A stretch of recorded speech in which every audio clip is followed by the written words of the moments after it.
Dear students, today I am going to discuss with you the new topic over subscription. What is over subscription? Over subscription means when applied shares are more than the issued shares. ये जब share holder applications ज्यादा दे देते हैं लेकिन company के shares issued कम होते हैं. ये applied shares are more than the issued shares. ऐसा कब होता है? जब रेप्यूटेड कंपनी होती है तो उस केस में ओवर सब्सक्रिप्शन हो जाता है. जैसे रिलायंस कंपनी जिसका नेम फेम बहुत ज्यादा है, तो जब भी वो कंपनी शेयर्स इशू करती है तो क्या होता है, तो उसका हमेशा ही ओवर सब्सक्रिप्शन होता है. यानी ओवर सब्सक्रिप्शन अब क्या है कि कंपनी शेयर्स इशूड तो किए 10,000,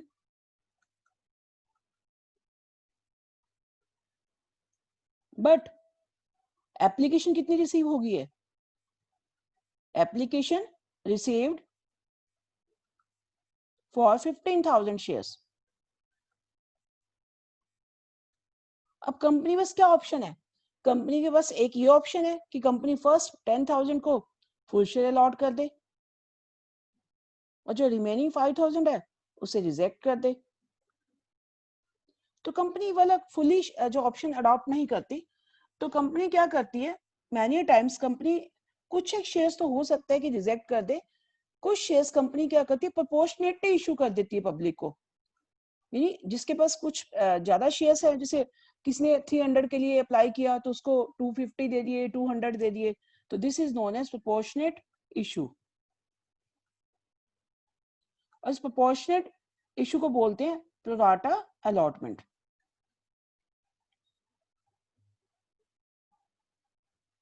आपको खुद नहीं डिसाइड करना कि कंपनी ने कितने शेयर्स अलॉट करने हैं, कैसे करना है. Everything is given in the question and you have to go according to that. So I'm going to explain practical question 22 given on page number 7.160. The statement is X Limited issued shares of rupees 20 lakh. Here rupees are given, 20 lakh are given. और shares कितने का है? Rupees 10 पर share. It means आपको यहाँ पर shares खुद निकालने पड़ेंगे. एक शेयर 10 का है और 20 लाख रुपीज है, तो हमारी स्टेटमेंट बन जाएगी 2 लाख शेयर्स. तो 20 lakh will be divided by rupees 10, तो शेयर्स आ जाएंगे 2 lakh shares at the rate of 10 each. अब ब्रीफ में हम स्टेटमेंट तैयार करेंगे at the rate of 10 each at a premium of rupees 5 पर शेयर. और इसे प्रीमियम कितना है? 5 पर शेयर है, plus 5. Payable as under on application 4 पर शेयर. एप्लीकेशन पे आ गया 4. ऑन अलॉटमेंट 6 इंक्लूडिंग प्रीमियम, यानी इंक्लूडिंग प्रीमियम रुपीज 3, यानी प्रीमियम से 3 रुपीज ही लेना है यहाँ पर, 3 + 3. And on first and final call balance. अब बैलेंस हमें जितना भी बैलेंस है इकट्ठा ही फर्स्ट एंड फाइनल कॉल पे लेना है. यानी फर्स्ट कॉल और फाइनल कॉल सेपरेट कॉल नहीं है, इकट्ठी ही मंगवा ली गई है, कंबाइन है ये फर्स्ट एंड फाइनल कॉल. तो यानी बैलेंस हमारा टोटल शेयर कितने का है? 15 का है. यहाँ पर कितना आ गया? 4 and 6 10 आ गया, तो बाकी कितना बच गया? 5 रुपीज. यानी बैलेंस किसके साथ हो गया? फर्स्ट एंड फाइनल कॉल के साथ 5 रुपीज. बट आपने जैसे आपने यहाँ टोटल 15 किया तो प्रीमियम 5 है, तो प्रीमियम को भी देखना है कि प्रीमियम टोटल आ चुका है. देखो यहाँ प्रीमियम अलॉटमेंट के साथ 3 है, यानी प्रीमियम अभी 2 रुपीज रहता है. इट मीन्स यहाँ पर बैलेंस प्रीमियम का हमें अपने यहाँ पे लेना है, 2 rupees premium and 3 rupees for share capital. ये हमें अपने यहाँ पे लिखना है. Now next sentence, excess application money was to be adjusted against allotment and first and final call, and the money on rejected applicants was to be returned. हमें इस question में दिया हुआ कि बाई चांस अगर आपके पास एक्सेस एप्लीकेशन मनी आती है, यानी शेयर होल्डर ज्यादा शेयर्स के लिए अप्लाई करते हैं, तो एक्सेस शेयर्स को, एक्सेस मनी को आपने अलॉटमेंट में एडजस्ट करना है, first call and final call में एडजस्ट करना. क्वेश्चन में क्लियर कट मेंशन है. कई बार many times it is not given in the question, question में गिवन नहीं होता किसके साथ एडजस्ट करना है, तो फिर अंडरस्टूड है कि सिर्फ आपने अलॉटमेंट तक करना होता है, फिर फर्स्ट एंड फाइनल कॉल में नहीं करना. अगर क्वेश्चन में ये क्लियरली स्पेसिफाई किया जाता है कि एक्सेस मनी जो है वो फर्स्ट एंड फाइनल कॉल तक एडजस्ट करना है, तब हम फर्स्ट एंड फाइनल कॉल में एडजस्ट करेंगे, अदरवाइज हम एडजस्ट नहीं करेंगे, अदरवाइज हम सिर्फ अलॉटमेंट तक ही एडजस्ट करेंगे. यानी क्वेश्चन में अगर क्लियर कट मेंशन है तभी ले जाना है, अदरवाइज अलॉटमेंट तक ही करके अगर उससे ज्यादा भी बचता है तो वो पैसा रिफंड कर दिया जाता है। बट इस क्वेश्चन में क्लियर कट मेंशन है कि पैसा कहाँ तक एडजस्ट करना है आपने, फर्स्ट एंड फाइनल कॉल तक एडजस्ट करना है, तो हम फर्स्ट एंड फाइनल कॉल यहाँ पर लिखेंगे। Now next sentence, the issue was oversubscribed to the extent of 80,000 shares. यानी 80,000 ज्यादा शेयर से एप्लीकेशंस आई हैं, यानी over subscribe by 80,000 shares. It means company ने शेयर्स कितने इशू किए 2 लाख और एप्लीकेशन कितने किया कि 2,80,000। आप यहाँ पर 5-6 लाइन जरूर छोड़ना, फिर लिखना है 2,80,000 शेयर्स की एप्लीकेशन आ गई है।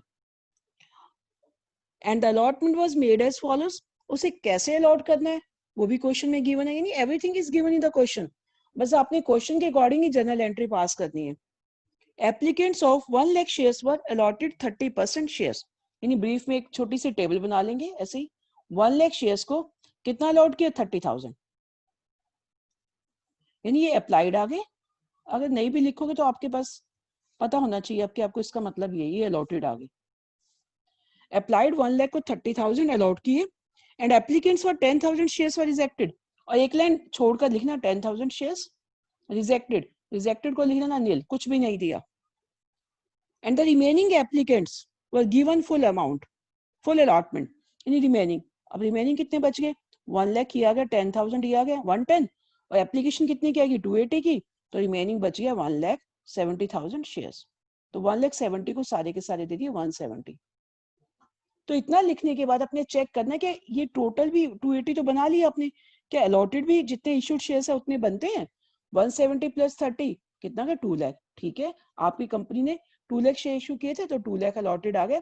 अगर यहीं पर अगर आपने चेक नहीं किया, अगर कोई गलती होगी तो सेम वो सारा क्वेश्चन ही रॉन्ग हो जाएगा फिर, तो आपने इस पॉइंट को जरूर चेक करना है। नाउ हमें इसका एडजस्टमेंट कैसे करना है, सबसे पहले आपने फुल अलॉटमेंट देखना है। जहां पर फुल अलॉटमेंट है वहां तो कोई प्रॉब्लम ही नहीं है, कोई एक्सेस मनी नहीं है, लीव दैट पॉइंट, उसे छोड़ दो। जहां पर नील है, अब नील वाला पैसा कंपनी क्या करेगी, शेयर होल्डर को वापस कर देगी। कितने शेयर्स नील हो गए 10,000, तो 10,000 का एप्लीकेशन अमाउंट आया हुआ, एप्लीकेशन कितना है 4 रुपीज, तो 10,000 × 4, सारा एप्लीकेशन ही तो आया वही 40,000, तो 40,000 पैसा कंपनी क्या कर देगी, रिफंड कर देगी। अब रिफंड का मतलब रिफंड कैसे करेगी, बैंक से करेगी, तो जब पैसा बैंक से आया तो बैंक से ही रिफंड होगा। Now come to the main point, 1 lakh shares, ये प्रोराटा अलॉटमेंट वाला पॉइंट आ गया, प्रोराटा अलॉटमेंट, ये मेन पॉइंट है आपका यहाँ पर। यानी जब कंपनी ने शेयर्स अप्लाई तो मतलब इश्यू तो कम की, अप्लाई मतलब यहाँ पर अप्लाइड तो ज्यादा है लेकिन अलॉटेड कम है, तो 1 लाख अप्लाइड है लेकिन कंपनी ने अलॉट किए 30,000, तो यानी कितने फालतू शेयर्स कंपनी के पास आ चुके हैं, यहाँ पर डिफरेंस लेना है, यानी कितना फालतू पैसा आ चुका है वो एडजस्ट करना आपको। यानी अलॉट तो 30 की है, कंपनी से एप्लीकेशन बनी 1 लाख की आ गई, यानी कंपनी में कितने फालतू शेयर आ चुके हैं 70,000। अब 70,000 का एप्लीकेशन मनी आ चुका है 2,80,000, ये कंपनी के पास जो एक्सेस मनी आ चुका है, इस एक्सेस मनी को कंपनी को एडजस्ट करना है। कैसे करेगी एडजस्ट, यानी इस पैसे को कहाँ एडजस्ट करना है, अलॉटमेंट के साथ फर्स्ट एंड फाइनल कॉल में। तो अब देखना है कि अलॉटमेंट में कितना होता है। अब आपने ये चेक करना है कि 2,80,000 को अलॉटमेंट, यानी इसी कैटेगरी को देखो कितने शेयर्स अलॉटेड है 30, तो अगर हम इससे अलॉटमेंट मंगवाना होता तो कितना बनता 36 180, तो यानी 1,80,000 तो सीधा ये अलॉटमेंट में एडजस्ट कर दो। यानी कंपनी एडजस्टमेंट क्यों करती, क्योंकि बाद में इन 30,000 शेयर्स पे अलॉटमेंट का पैसा ही मंगवाना है, कॉल का पैसा ही मंगवाना है, तो बाद में मंगवाने की बजाय जो एक्सेस पैसा आया हुआ कंपनी के पास, कंपनी उस एक्सेस मनी को एडजस्ट कर देती है अलॉटमेंट और कॉल में। तो अलॉटमेंट कितना बनता है, इसी शेयर्स की कैटेगरी चेक करनी है आपने, 30,000 × 6 180, यानी 180,000 1,80,000 कंपनी ने कहा एडजस्ट कर दिया अलॉटमेंट में। अब बाकी कितना बच गया 1 लाख, ये 1 लाख कंपनी कहाँ तक, अगर क्वेश्चन में ये गिवन ना होता फर्स्ट एंड फाइनल कॉल का भी एडजस्ट करना है, तो ये 1 लाख बाकी कंपनी रिफंड कर देती, बैंक से वैसे वापस कर देती। बट इस क्वेश्चन में क्लियर कट मेंशन है कि adjustment first and final call तक करनी है, तो इस कैटेगरी की फर्स्ट एंड फाइनल कॉल कितनी बनती है चेक करो, 30,000 × 5 कितनी बनती है 150, 1,50,000, यानी 1,50,000 से कम बचता है ना, तो सारा का सारा ये फर्स्ट एंड फाइनल कॉल में एडजस्ट कर दो, यानी एडवांस पैसा आ गया। ठीक है, तो फर्स्ट एंड फाइनल कॉल में सारा का सारा पैसा ये एडजस्ट हो जाएगा। तो अगर क्वेश्चन में इससे भी मतलब 150 बनता है 35 जा, अगर इससे भी ज्यादा बचता, मान लो 2 लाख बचता सपोज, तो लेकिन फर्स्ट एंड फाइनल कॉल कितनी थी 150, तो जितना भी फालतू पैसा एक्सेस पैसा होता तो कंपनी उस पैसे को रिफंड कर देती। जितना मनी लेफ्ट है, जितना एक्सेस मनी है, उससे ज्यादा कभी भी एडजस्ट नहीं हो सकता। तो अब now start the journal entry. First journal entry will be कितने शेयर्स अप्लाइड है, एप्लीकेशन तो 2,80,000 का आ गया, तो फर्स्ट जर्नल एंट्री होगी bank account debit to share application 2,80,000 shares multiply 4, यानी कितना बनेगा 280 मल्टीप्लाई 4, इट विल बी 11,20,000। तो I am going to pass the journal entry. First journal entry will be, date column जो है ब्लैंक जाएगा क्योंकि nothing is given, तो first entry आएगी बैंक अकाउंट डेबिट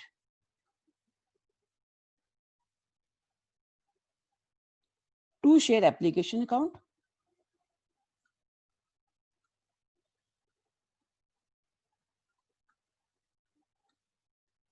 कितने शेयर्स हैं ये, टू, एप्लीकेशन तो 280 का है ना, अभी मैं एप्लीकेशन तो हमें 280 का ही दिखाना है, यानी फर्स्ट एंट्री जो होगी वो 2,80,000 से होगी, बाकी सारी एंट्रीज 2 लाख शेयर से होगी, 2,80,000 multiply 4,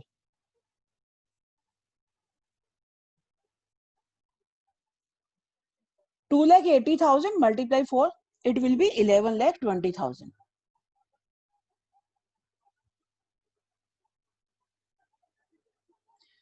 Narration you will write application amount received for 2,80,000 shares, और खाली इतना भी लिख दोगे एप्लीकेशन अमाउंट रिसीव्ड तब भी ठीक है।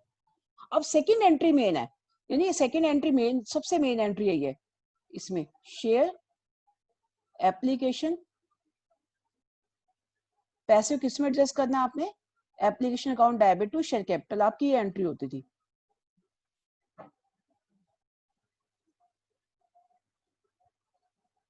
यहाँ पर एप्लीकेशन तो आ गया 11,20,000 शेयर्स, 11,20,000 रुपीज, तो आपके पास यानी 2,80,000 की आई ना एप्लीकेशन, तो 2,80,000 multiply 4, 11,20,000, but company share capital में तो उतना ही पैसा डालेगी ना जितने कंपनी शेयर्स इश्यू किए हैं, ये जितने शेयर्स इश्यू किए 2 लाख शेयर से ज्यादा थोड़ी पैसा डाल सकती है, 2 lakh multiply 4, it will B 8 lakh, यहाँ पर तो कंपनी 8 लाख ही लिखेगी ना, ये जो बाकी पैसा कंपनी ने एडजस्ट किया, देखो come to the last phase, यानी बाकी कितना पैसा आ गया, देखो ये सारा एडजस्ट किया हुआ है, 180, 1,40,000, अब आपने इसकी एडजस्टमेंट दिखानी है, 180 तो अलॉटमेंट के साथ एडजस्ट कर दिया कंपनी ने, 1 lakh first and final call का एडवांस आ गया, जो एडवांस है तो उसे बोलते हैं कॉल्स इन एडवांस, यहाँ लिखोगे कॉल्स इन एडवांस, और जो पैसा रिफंड कर दिया उसे कर दोगे टू बैंक, जब पैसा आता है तो बैंक को डेबिट करोगे, जब जाता है तो बैंक को क्रेडिट करोगे, तो जो एक्सेस मनी आया है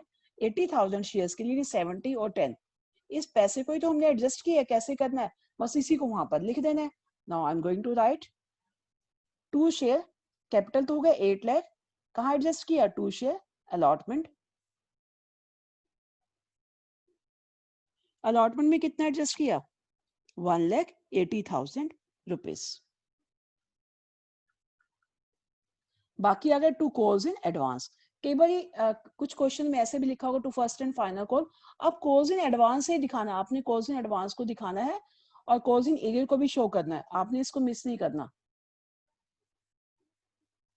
यदि कॉल्स के पैसे को हमेशा ही कॉल्स इन एडवांस में दिखाना है, तो कॉल्स इन एडवांस कितना था 1 लाख, तो विल राइट हियर 1 लाख, और बाकी क्या कर दिया था, रिफंड कर दिया था टू बैंक अकाउंट, कितना रिफंड किया था 10,000 शेयर्स का था ना, 10 मल्टीप्लाई 4, 40,000 रुपीज, यानी यहाँ पर आपका अलॉटमेंट जो है 1,80,000 आ गया, लास्ट फेज पे मैंने किया देखो 1 लाख आपका कॉल्स इन एडवांस आ गया और 40,000 रिफंड, बस ये टेबल बना लोगे, बस यही मेन पॉइंट है, इसके बाद तो क्वेश्चन बिल्कुल ही सिंपल हो जाएगा।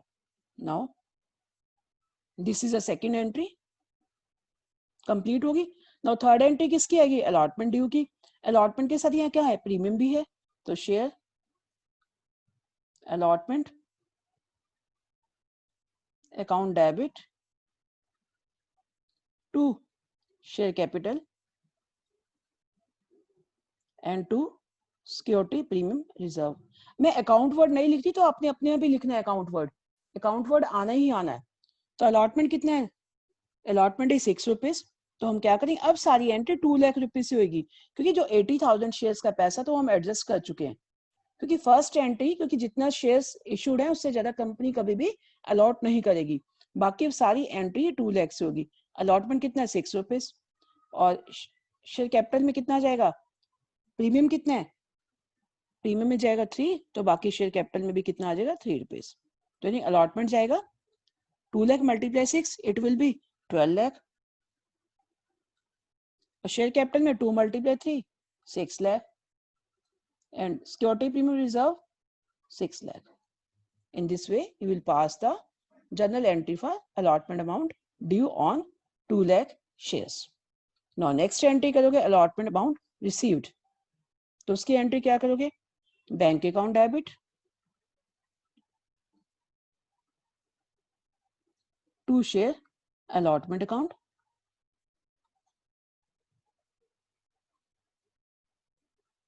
अब अलॉटमेंट ड्यू कितना था, 12 lakh.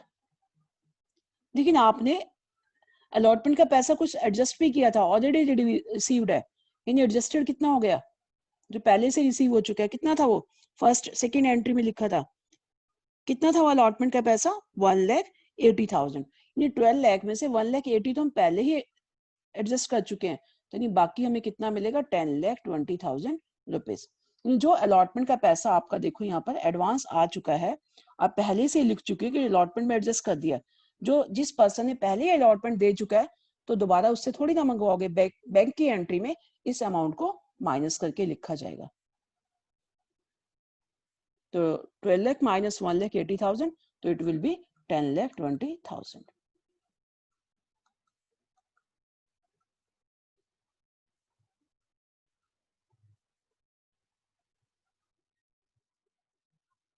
The entry for first and final call, due की एंट्री करिए, share first and final call account debit.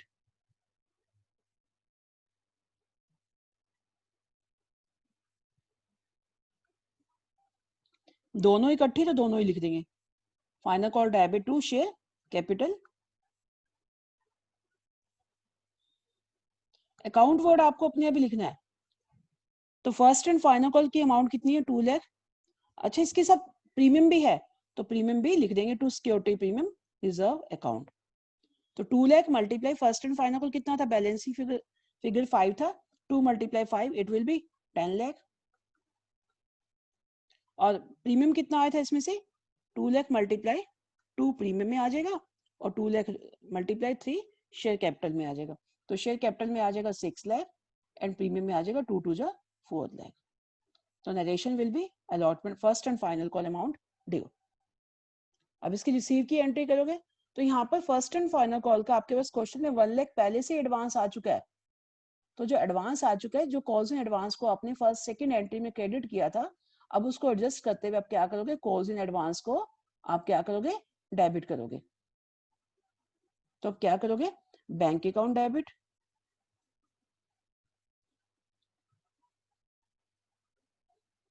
First and final call का बनता कितना है, 10 लाख। 10 लाख में से जो एडवांस आ चुका है माइनस कर दो, कॉल्स इन एडवांस कितना है, 1 लाख। तो बैंक में कितना आएगा, 9 lakh.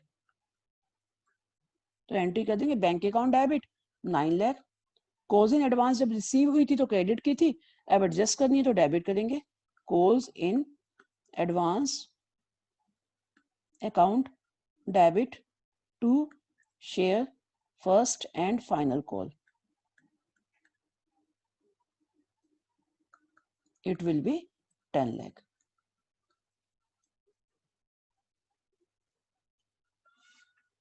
In this way, you can solve questions from 20 to 22, 20, 21 and 22.